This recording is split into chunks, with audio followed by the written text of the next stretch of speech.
Hello friends, how are you? I hope all is well with you. First of all, I would like to welcome all of you in my YouTube channel. सबसे पहले आप सभी का मेरे YouTube channel में बहुत बहुत स्वागत है. My name is Shiv Sharma. I am an English trainer and motivational speaker. My biggest motive to make you perfect in English language and just motivate all of you about a successful lifestyle.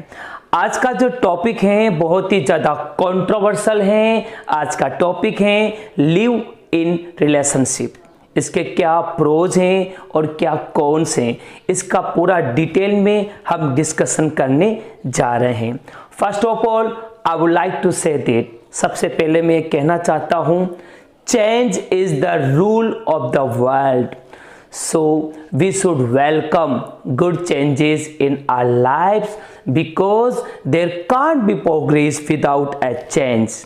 यदि मैं हिंदी भाषा में कहूँ तो परिवर्तन, बदलाव ये संसार के नियम हैं. इसलिए हमें अपने जीवन में अच्छे बदलावों का स्वागत करना चाहिए, क्योंकि परिवर्तन, बदलाव के बिना प्रगति नहीं हो सकती है.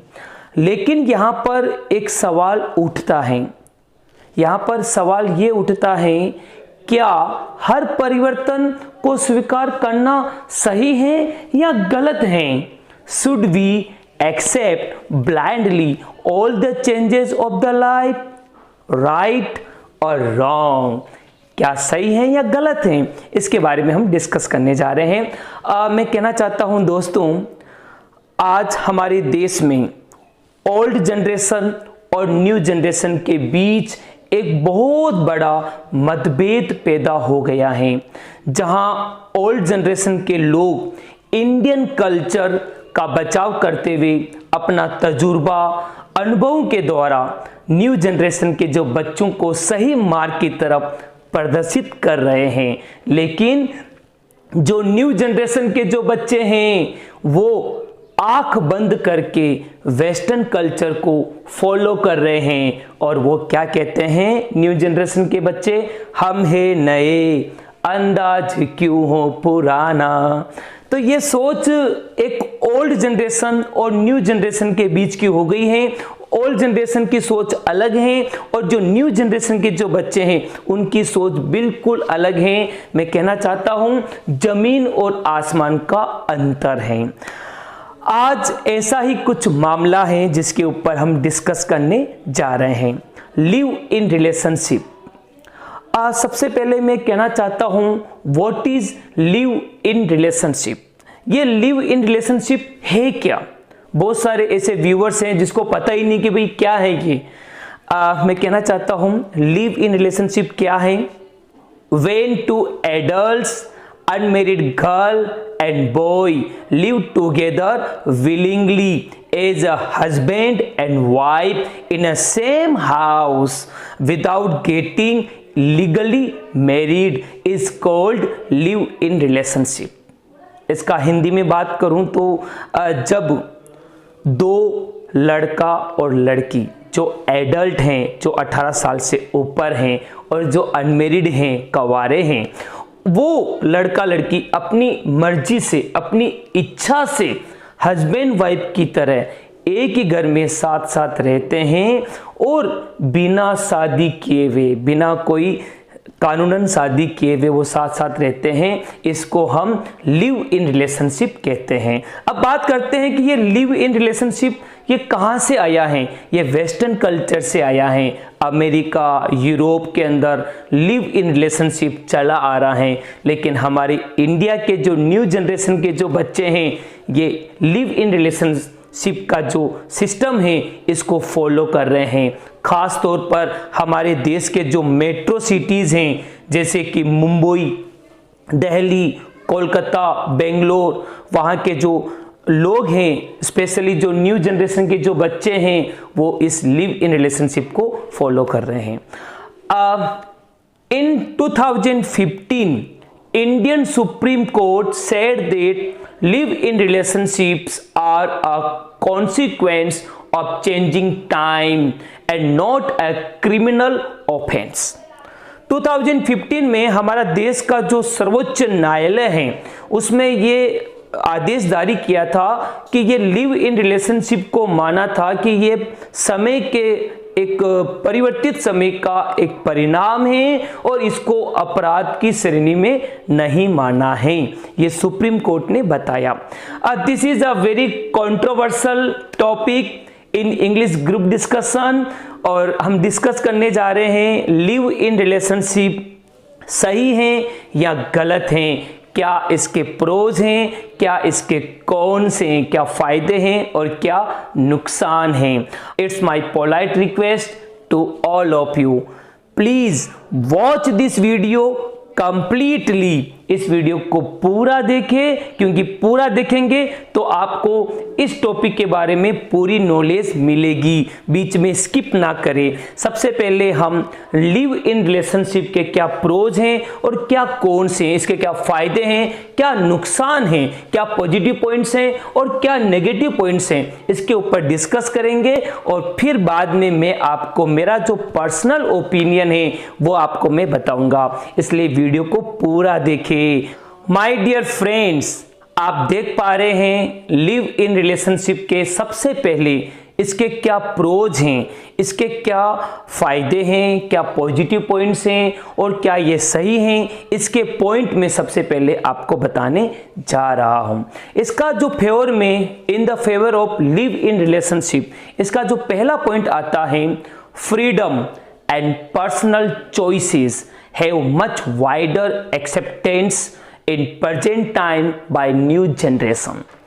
अवधि में बात करूं कि आज की जो न्यू जनरेशन है उसके अंदर फ्रीडम, आज़ादी और पर्सनल चॉइस, मान की जो व्यक्तिगत जो चयन करना, चॉइस उसकी जो पसंद है उसका एक बहुत ज़्यादा विस्तृत रूप से स्वीकार किया गया है हमारी जो न्यू जनरेशन के द्वारा।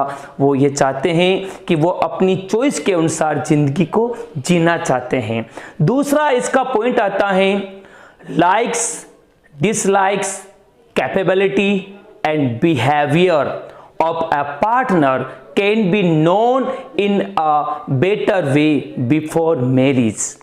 लिव इन रिलेशनशिप के फेवर में जो दूसरा पॉइंट ये आता है कि जो आपका पार्टनर है, आप फ्यूचर में यदि उसको अपना लाइफ पार्टनर बनाना चाहते हैं, उसी से शादी करना चाहते हैं, तो आप उसकी क्या लाइक्स हैं, उसके क्या डिसलाइक हैं, क्या पसंद हैं, क्या नापसंद हैं और उसकी क्या कैपेबिलिटी है, क्या वो फाइनेंशियल रूप से या फिजिकली रूप से कैपेबल है या नहीं है, और उसका जो बिहेवियर, उसका व्यवहार कैसा है, क्या वो शॉर्ट टेम्पर तो नहीं है, चिड़चिड़ा तो नहीं है, इसका पूरी जो नॉलेज है, इसका पूरा जानकारी है आपको लिव इन रिलेशनशिप में मिल सकती है और ये पता आप लगा सकते हैं, जज कर सकते हैं, उसके बाद आप शादी भी कर सकते हैं। लिव इन रिलेशनशिप का जो तीसरा पॉइंट आता है इसके पक्ष में, it reduces divorce rates and domestic violence for women. It has become a new trend in metro cities like Mumbai, Delhi, Kolkata, Bangalore etcetera.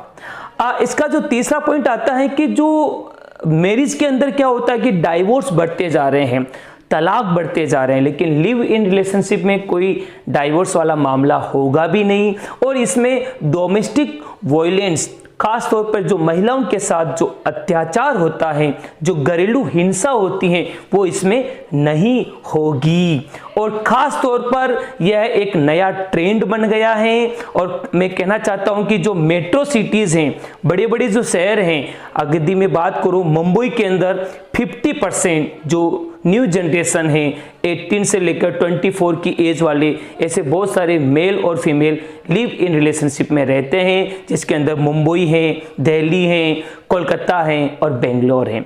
इसका जो फोर्थ पॉइंट आता है लिव इन रिलेशनशिप के फेवर में, वो ये है, there will be gender equality in live in relationship as two persons choose to live together and have right to break up the relationship without any condition।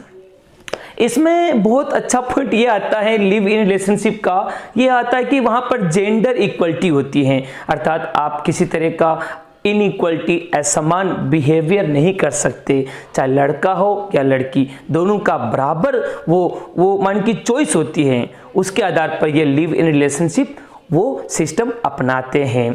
और इसका एक और point आता है कि आपकी जब मर्जी पड़े आप ब्रेकअप कर सकते हैं और जब चाहे आप उसको छोड़ सकते हैं, लेकिन मैरिज के अंदर ऐसा आसान नहीं है, आपको डाइवोर्स आप आसानी से नहीं दे सकते हैं, लेकिन इसमें जब चाहे आप अपनी मर्जी से जब चाहे आप ब्रेकअप कर सकते हैं। इसका जो लिव इन रिलेशनशिप का जो 5 पॉइंट आता है फेवर में, वो ये आता है, breaking up after marriage is more difficult than breaking up before getting married in live-in relationship। Marriage में क्या होता है कि शादी के बाद जो ब्रेकअप हैं, जो डाइवोर्स हैं, वो बहुत मुश्किल होता है, वो आसान नहीं है, दोनों की सहमति होना जरूरी है। लेकिन इसमें क्या होता है, लिव इन रिलेशन में क्या होता है, आप जब भी आपको कुछ ब्रेकअप करना चाहे तो अपना बैग उठाओ और चले जाओ, इसमें ये आपको आज़ादी होती है। तो आपने देखा लिव इन रिलेशनशिप के फेवर में ये 5 पॉइंट मैंने आपको बताए हैं। तो लेट्स मूव अहेड, आगे बढ़ते हैं दोस्तों। लिव इन रिलेशनशिप का इन फेवर में, इसके विपक्ष में क्या पॉइंट हैं, अर्थात इसके क्या कॉन्स हैं, इसके क्या नेगेटिव पॉइंट हैं, वो हम देखते हैं। फर्स्ट पॉइंट ये आता है दोस्तों, it's against Indian culture and our society, it hurts the sentiments of many communities and religions, our parents and elders will never accept this system।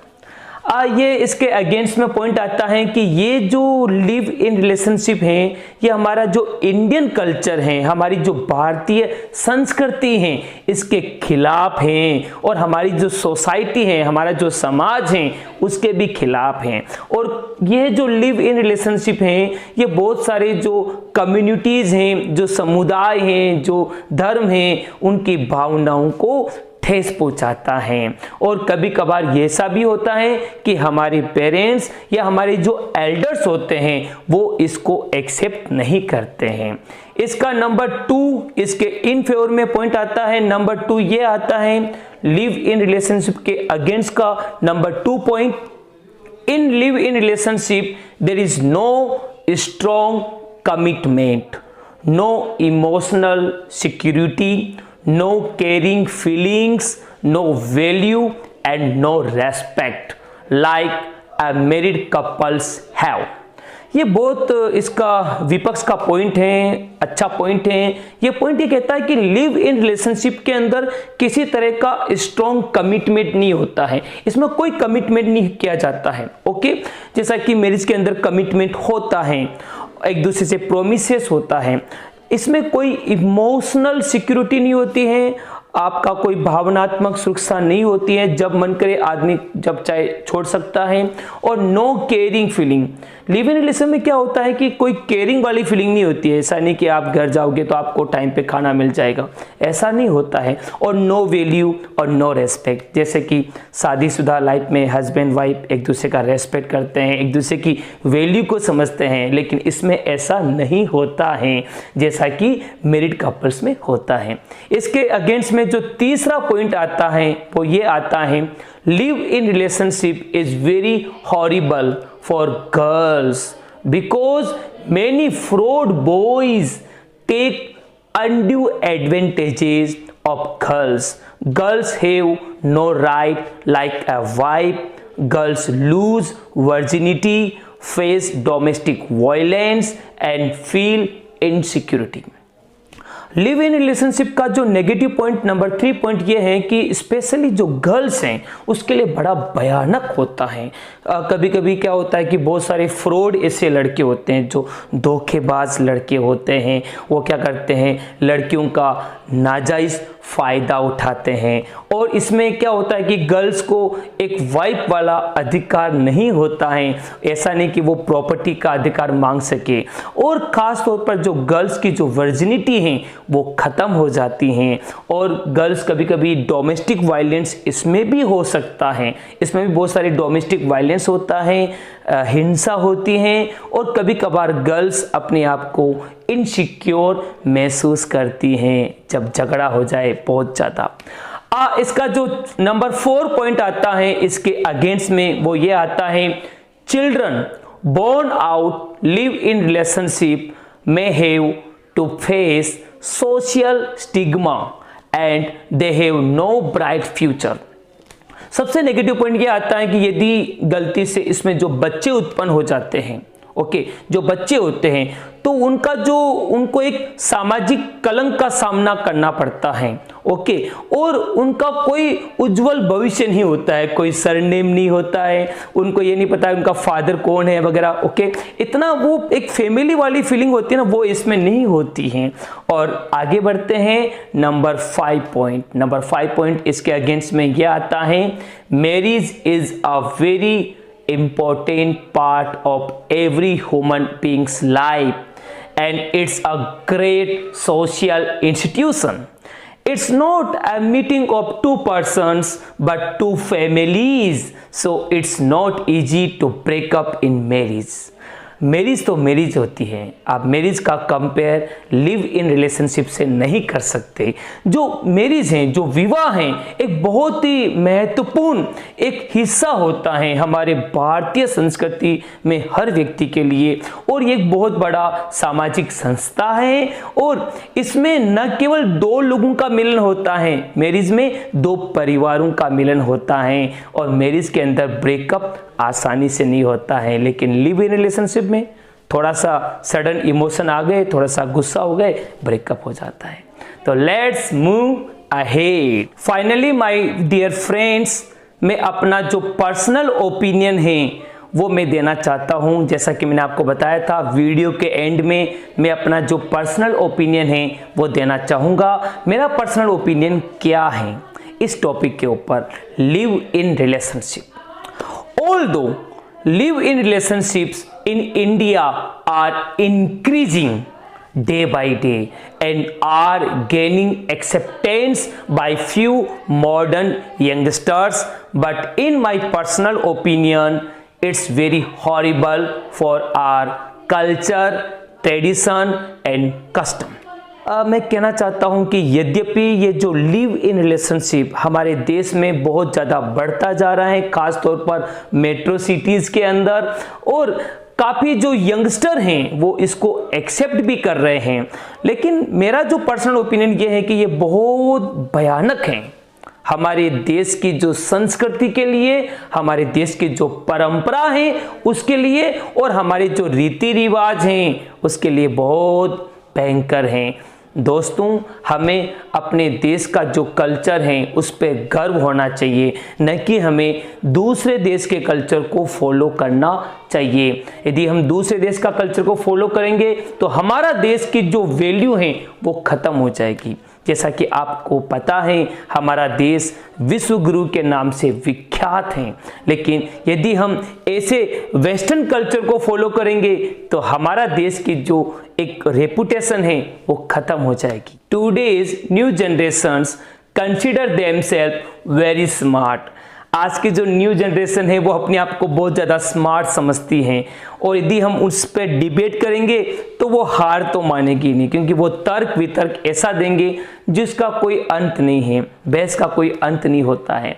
They don't want to face the family responsibilities after marriage and becoming irresponsible. आज की जो new generation है ना, वो पारिवारिक जो जिम्मेदारियां हैं उसको नहीं उठाना चाहती और एक गैर जिम्मेदार होती जा रही हैं। ये बहुत बड़ा खतरा है। देखो, परिवार तो परिवार होता है, यदि आप लिव इन रिलेशनशिप का ट्रेंड स्टार्ट कर देंगे तो परिवार की वैल्यू खत्म हो जाएगी। तो अंत में यही कहना चाहता हूँ, why we need for it. आपका वाई क्लियर होना चाहिए। वाई, हमें इसकी जरूरत क्यों है, वाई हम इसकी जरूरत क्यों कर रहे हैं। Thanks for watching this video. Please like, share and comments. आप अपना कमेंट्स लिखना ना भूलें। कमेंट्स लिख के बताएं कि are you in the favour of live in relationship और इन फेवर। क्या आप भी लिव इन रिलेशनशिप को सपोर्ट करते हैं या नहीं करते हैं, ऐसा कमेंट्स में आप मुझे लिखकर बताएं। और यदि आप चैनल पे नए हैं तो इस चैनल को सब्सक्राइब करें और बेल आइकॉन को जरूर प्रेस करें ताकि आपको मेरा अगला वीडियो बहुत जल्दी मिल सके। Thanks for watching. Next video is coming soon.